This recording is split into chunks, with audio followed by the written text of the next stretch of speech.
j'ai réalisé des blocs de construction rapide dans un matériau qui est tout nouveau. C'est un matériau, c'est de la perlite, de la roche volcanique, mélangée avec du chanvre et de la chaux. Donc c'est un matériau qui est extrêmement isolant.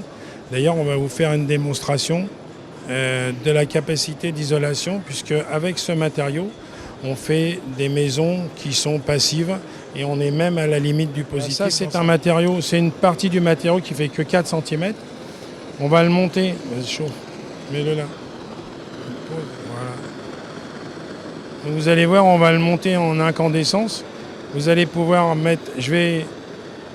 Est-ce qu'il y a quelqu'un qui veut bien mettre sa main là, s'il vous plaît? Voilà. Vous allez voir, c'est pas chaud du tout. C'est froid, vous voyez? Voilà. Donc c'est froid. Et vous voyez que de ce côté-là, c'est en incandescence. Voilà. Donc si vous voyez, vous approchez ça de votre figure. Vous voyez, attention, c'est très chaud. Vous voyez, et de ce côté-là, c'est froid. On est d'accord? Donc c'est un matériau qui a une capacité d'isolation extrêmement... Il est complètement hermétique aux fuites thermiques, aux calories et aux frigories. Et donc avec ce matériau, on fait des modules de construction. Ça s'appelle un module de construction rapide. Le bloc fait 1,25 m de haut et 1,20 m de large. Donc ça permet de construire des maisons très rapidement. Et ensuite, à chaque extrémité du bloc, il y a une feuillure de clavetage. Ici, vous avez, à chaque liaison de bloc, vous avez un poteau en béton armé qui va rendre la structure parasismique. C'est-à-dire qu'il va y avoir une liaison entre le chaînage et les fondations. Donc tous les 1,20 m, vous avez un poteau béton armé. Et aux angles de la construction, vous avez un poteau béton qui fait 30 sur 30 puisque c'est l'épaisseur de nos murs. Et là également, c'est du béton armé. Donc il faut savoir que la structure de la maison, c'est une maison en béton armé. Et ensuite, on va faire du remplissage avec les blocs qui sont en perlite et en chanvre. Et là, on va vous expliquer comment on arrive à conserver la chaleur. Vous avez vu que c'était un matériau qui était extrêmement isolant. Donc, dans ces blocs, on a à l'intérieur de ces blocs, on a des collecteurs. Vous voyez, c'est des collecteurs qui correspondent avec un collecteur en partie inférieure, ici, voilà, et un collecteur en partie supérieure qui se trouve là-haut. Et donc, si vous voulez, c'est comme si on avait un puits canadien à l'intérieur des murs.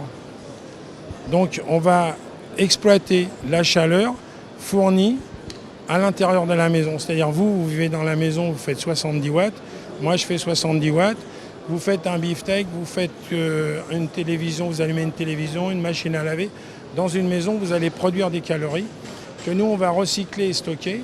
Et avec ce recyclage, à chaque cycle, on va gagner 1 degré, 2 degrés, 3 degrés, 10 degrés. Au bout d'un moment, vous allez, une fois que la stabilité du matériau va être...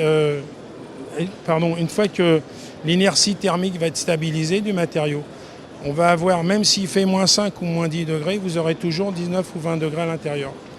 On a fait donc une étude avec des gens du CNRS et on obtient une consommation annuelle pour 9 mois de chauffage, on obtient une consommation de 168 kW, c'est-à-dire on a une facture énergétique, si vous voulez, pour un hiver inférieure à 35 € selon le prix du kilowatt en fonction de la région où vous vous trouvez.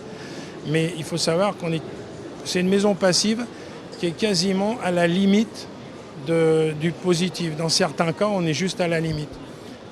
Et ensuite, on voit que le béton qu'on fabrique, non seulement il est isothermique, il est hydrophobe, donc ça veut dire qu'il ne prend pas l'eau, n'est-ce pas? Et ensuite, la texture du bloc, elle est isophonique parce que c'est un matériau qui absorbe les vibrations, le son. Et en plus, comme c'est une roche volcanique, il n'y a pas de dilatation. C'est un matériau qui est inerte. Donc ça va permettre de faire une maison sans joint de dilatation et qui ne travaillera pas dans le temps, qui va être pérenne. Ensuite, il faut savoir que c'est anti-rongeur. Et anti-allergie. À l'occasion du 111e, c'est la 111e édition du concours Lépine, nous avons été récompensés par la médaille d'or de la préfecture de l'Île-de-France, c'est un premier prix, et ensuite la grande médaille d'argent de la Chambre de commerce et d'industrie du concours Lépine. Voilà. C'est les deux récompenses qu'on a obtenues hier soir.